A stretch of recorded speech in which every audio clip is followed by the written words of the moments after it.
came to Guilford in 1998, summer of 1998. So that's like 25 years ago. When I came to Guilford, I had been homeless. I had taken care of my mother. The house was taken over by the state when she finally had to go into the hospital. I mean, the convalescent home. So I was homeless. And one man rented me one room in downtown Guilford for $300 a month. It was just one room, it was an office. Right on the green, I could go down the stairs. I was on the second floor above the stores. So I could go down the stairs. I was brand new there, no one knew me. And I started painting all the doors of the stores and the gates and the fences. And it just took off. These gates were boring. They were just kind of nothing. They were just like no one paid any attention. And I had a lot of fun. I did it for free.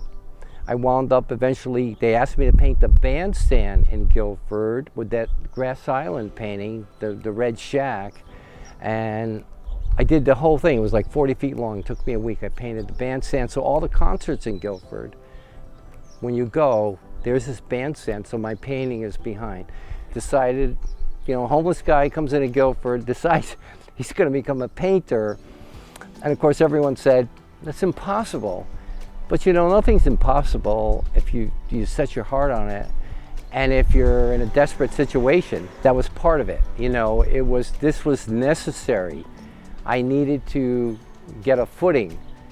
And now I had shelter, and I had a phone across the green, and so everything was good to go. And as a child, I loved to draw. But when I was a child, it was a dysfunctional family. My mother's sister, my Aunt Marion, suffered a lot of mental injuries or whatever, I don't know. She was hospitalized, so my mother had to take care of my aunt. And I love my aunt. I would go to see my aunt. So I was kind of left to drift. And so I would go with my pad and I would draw all the time. I'd spend my time looking at cars, their grills, the inside, everything, the design. I knew I was in love with design. So I cobbled together a life. The art was always in the back of my mind. So in Guilford, they had many charity for all the different diseases and things, and men who cook, and any charity, I would give a painting. And all of a sudden, everyone wanted the paintings, and they were at the auction. They'd have silent auctions at the charity, and people would bid them up high. What the turning point was, 9/11. 9/11 came, I'm downtown Guilford, I look out the window, and all I see is flags, which is wonderful. There should have been flags. But I also saw, what if there were sunflowers in front of the flower shop? So I did great big paintings, bigger than these, of just sunflowers in front of the flower shop.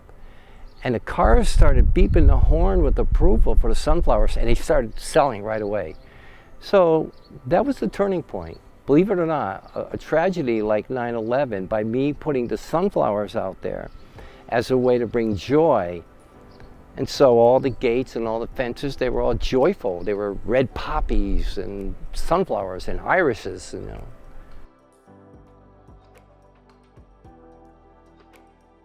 You have to serve. This is part of my feelings of studying the Bible. It comes down to love the Lord thy God with all thy heart, thy soul, and thy neighbor as thyself. That's what Jesus taught. That's the chief, he said. When a community if it ever loses that, then the community dries up. If everyone in the community has the attitude of serving and bringing joy and looking at others. So I think in downtown Guilford, I had that opportunity. I had no money. I have no college education. I never went to art school. I never had an art lesson. But I had an opportunity to serve. And the hardware store would give me the paints, the tints for free. And I had, all of a sudden people were coming and, what do you need? What do you need? Do you need brushes? I had people coming from all directions promoting and helping me. I joined a men's divorce group. One of the men in the divorce groups happens to be a New York agent for artwork. bizarre. He had a girlfriend who lived in Guilford, Connecticut. He loved Guilford. He saw my artwork and he said, we're going to make this is national.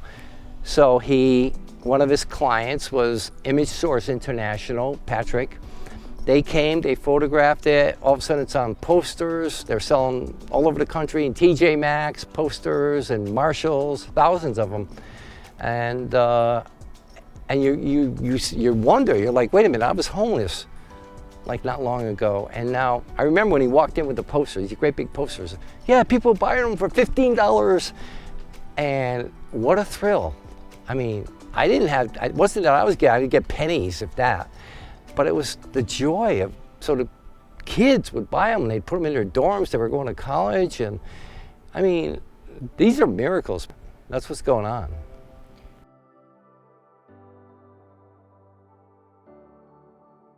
I got a part-time job at Guilford Handcraft. It's now called Guilford Art Center. And of course it was part-time, so there were no big requirements. I was just signing up people for the art classes. They didn't really have an idea. I didn't tell them I didn't have a car. And I didn't know how I was going to get there. But another miracle, someone has a house right on the water that I could house sit for 4 months for free. And then I painted a mural on the ceiling and it became a front page story as gratitude for the person, you know. So when it comes to like feeling, I started to get this feeling through the artwork. When I saw that first front page story, my photo and the photo of I remember that was the first time that happened. I felt like I'm beginning to feel I belong. I'll never forget the first time I went to the coffee shop to get like a latte or something, and the story had come out, and I remember the waitress asking me for my autograph. And it was like, what? And she said she had just read the story and she was amazed. And that's kind of the beginning. It was like, it's not about money, it's more about people like thanking you. And there's the story of me standing and on front page story of the Source and the murals above me, and they calling me the Michelangelo. I was far from the Michelangelo. I was just like doing what I like, you know.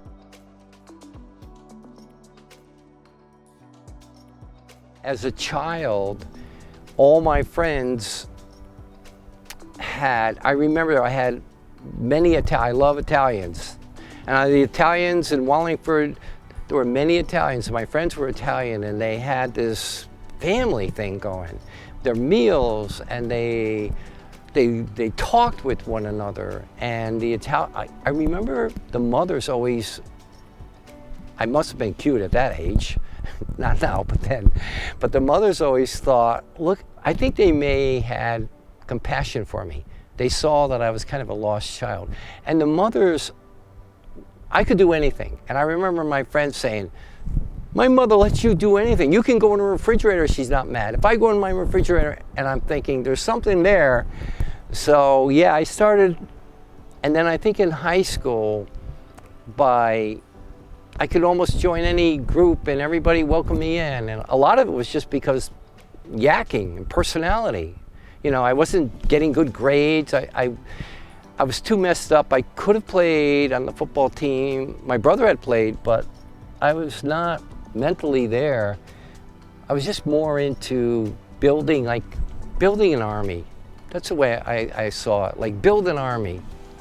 And I think that was one of my ways of trying to think I'll belong. I'll build an army.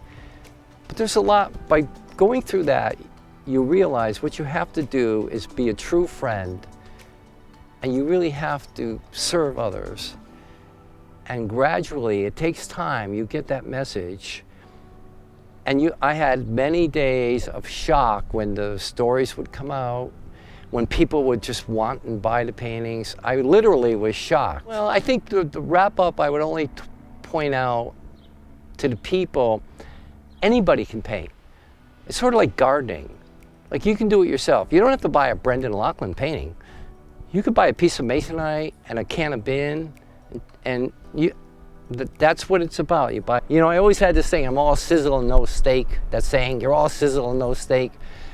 And I'm thinking, whoa, there's a new dynamic happening. There's something brand new happening. And boy, I embraced it. I did. I had a great time.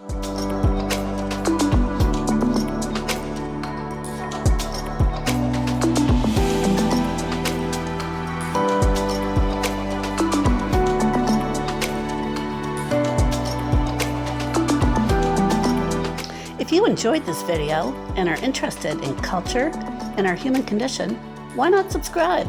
You would make our day.